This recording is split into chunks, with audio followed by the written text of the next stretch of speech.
demonstration. Now you can draw the face on any scale you like, and the simplest way to draw a head is to draw a circle. Actually, I might go over to charcoal just so you can see it more clearly. That's pencil. Oh, thank you so much. So I've drawn a circle here, and if you visualise the skull of your sitter, what you need to do now is just work out where the chin goes and how much more you need to add to your circle. So what I try to do is add the chin at the right angle, depending on the head, whether it's been tilted back or forward. And at this point, I then draw a line approximately halfway between the top of the circle and the chin, and that is where we're going to find the eyes. And what you can do is, with a pencil or a brush, you can do this on your sitters, compare the length of the face from the eye to the chin to the height of the head above the eye. In fact, that height includes a bit of hair, so I'm going to just add a little bit to where the hair goes, where the forehead is. So that is just setting out the basic proportions, but the most critical thing you do when you're starting out is work out where the intersection of the eye line with the feature line, that is the nose and mouth, comes. And there's a point that's approximately here for where I'm looking at Nene, and that is going to show you straight away to what extent the face is turned from the centre. So if I was doing a full face portrait, that mark would be in the centre. But as she turns, in fact it might go a little bit further over. So this is an imaginary intersection between the eyes and the feature line. And then if the head is on a slight slope, actually with Nene's chin raised there, that's lovely, keep it like that. If I look at where the middle of Nene's mouth is, this line here actually wants to slant forward. So the middle of the mouth is on a slight slant. So I'm actually just lining up my pencil onto Nene's features and comparing that angle with my plan here. And so from the very beginning, you've got what I call the sort of magic T. This T shape is your reference point upon which you place your features. So from here on, we can mark out the height of the eyebrows above the line of the eyes.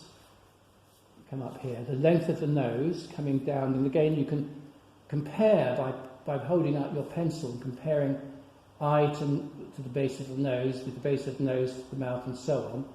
And we start to get proportions, middle of the mouth here, and we start to break this down into the actual plan of the face. So now I've got that plan, I can start drawing. Now you might find it helpful to actually draw the shape of the face a bit at this point. So for example, the shape of the forehead, because we've got the hair above it.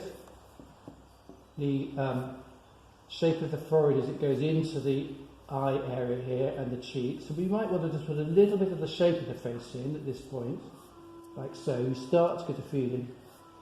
Well, the donkeys are enjoying my lecture. They're always so attentive. These donkeys must know so much. I think you should listen to them, guys. They'll teach you all sorts. The best educated donkeys in Headley, that's for sure. I'm not sure about other villages, but maybe there are other villages with very educated donkeys too. But they show their appreciation. And I'm just going to put in where the shoulder line is as well. This point, shape of the neckline, just so you can start to see. And I'll adjust that. I'm drawing it very lightly in charcoal in this instance, and if you're drawing in pencil, don't make it too defined. Don't go into too heavily at this stage. Just keep it light and loose. I'm now going to work out the width of the eyes in the head as a whole.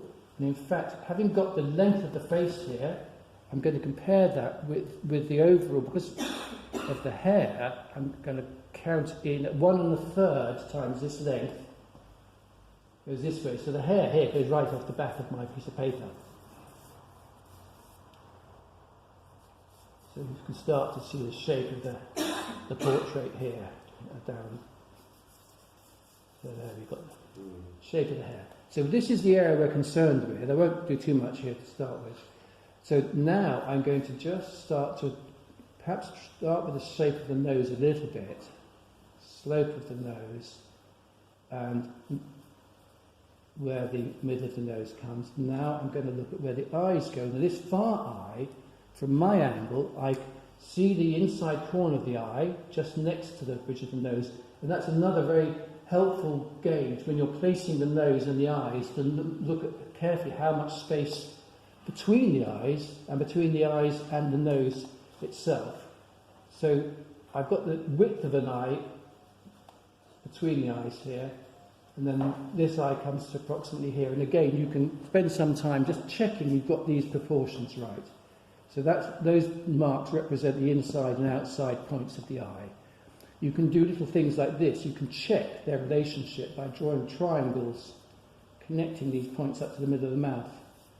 You can visualise that triangle, and if you visualise it on your model, you'll see, you might think, oh, my triangle's too wide or too thin, and you can adjust it at this stage to get your proportions right. So all these little cross-referencing marks help you plot and get the drawing right without being too fussy. But you still want to be able to draw freely, and this enables me to draw freely within the marks I've made.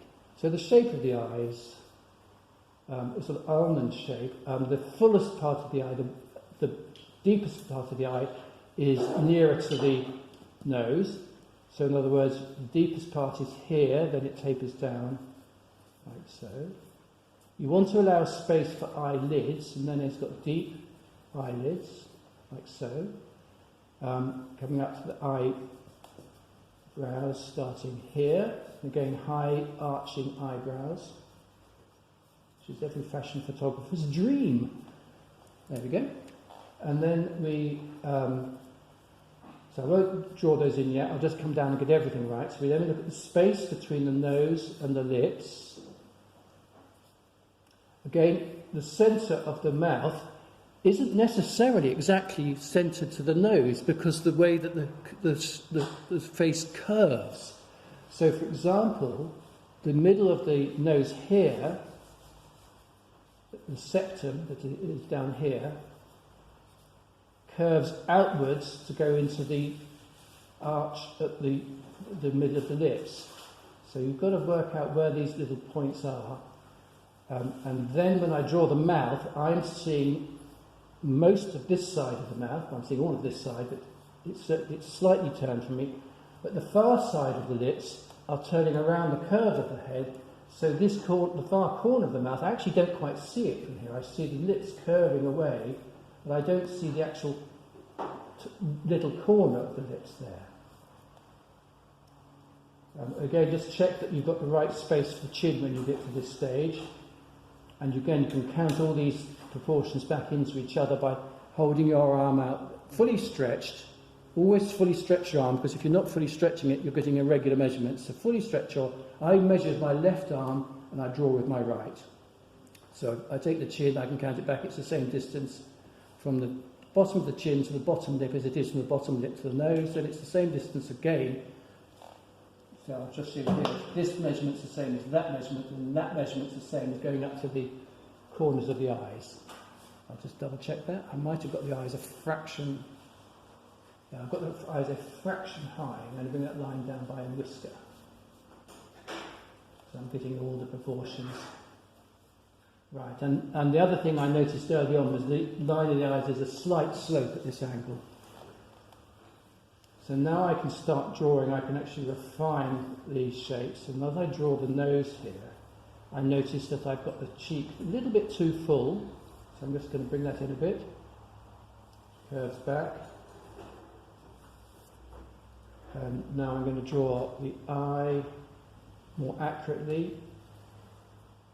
And at this point, that we don't see the far corner of the eye, it goes round the side of the face. There's the eyelid going up to there.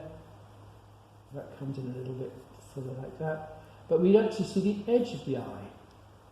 And the iris comes here. And if you look at the iris compared to the rest of the eye that you see, you again don't leave too much of the white of the eye showing, get the proportion, and we get it's actually an elliptical shape here, but because we don't quite see the whole of that ellipse, because the upper lid hides part of it, it's a little bit like drawing a flower pot shape.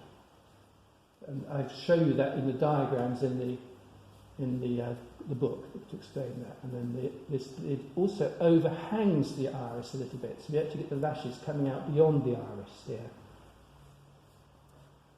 And there are little diagrams in the booklets about drawing the shapes of the eyes and how to get these proportions.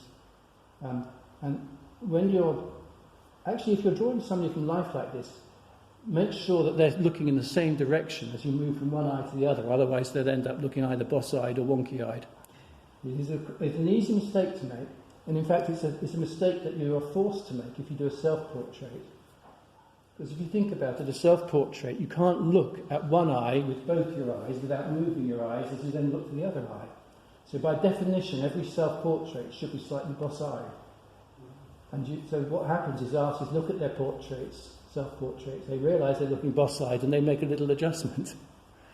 Or they look at them just with one eye, but it's very difficult just to do that. So there have been treatises written on the anomaly of a self-portrait, and that it can never be truly accurate for that very reason.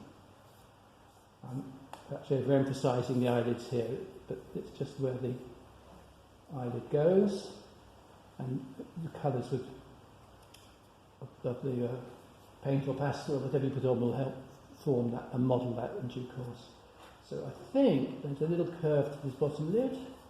So I'm looking at this area, the little white guy here, if I've got enough of it. I'm looking at this area. And you've got subtle little things like the little turn of the eyelid as it goes into the tear duct. Just a tiny little turn here and a little shape like that. And that's why on a larger scale it's easier to draw this. On a small scale it's quite tricky. So just a tiny bit more to the features, just looking at the shape of the nostrils. And actually, I shouldn't say what I'm drawing because it will make the model self-conscious. Mm. If I'm painting with a professional model like Nene, it doesn't matter. She's far too professional to be upset by it. But if I was drawing a child, if I said, hold still, I'm drawing your mouth, they would automatically start squiggling around with their mouth. So the trick, if they ask you, what are you drawing now? You say, oh, I'm just getting your hair sorted. And then they'll relax their features. And you can draw their eyes and their nose and their mouth. And when you want to draw their hair, I'm doing your eyes now, they won't be ruffling around with their hair. See, so basically it's reverse psychology. So there we are, finished it. No, not quite. So actually I'm working on a very similar scale to that one. So having done that, you can place everything like I've done, and then you can start modelling things by, for example, bringing shadows, etc. in. And if you're working in watercolours, I actually like to start placing shadows very early on. And I know traditionally we work from light to dark, but I think if you get a few shadows gently placed and work back from them, you can often get a sense of the modelling much more quickly than if you leave them to the end. So that's my tip to the watercolourists. There are plenty of examples in the booklet. Down to the neck, and then we can add other features and necklaces and so on. But we'll discuss later how to draw hair like this. That's going to be a challenge, but well, I've done a bit of it in that one. But here we are, squiggly, like that. With your charcoal, starts to get the feel of it. Anyway, that's the basic process, and obviously the eyes need to be darker.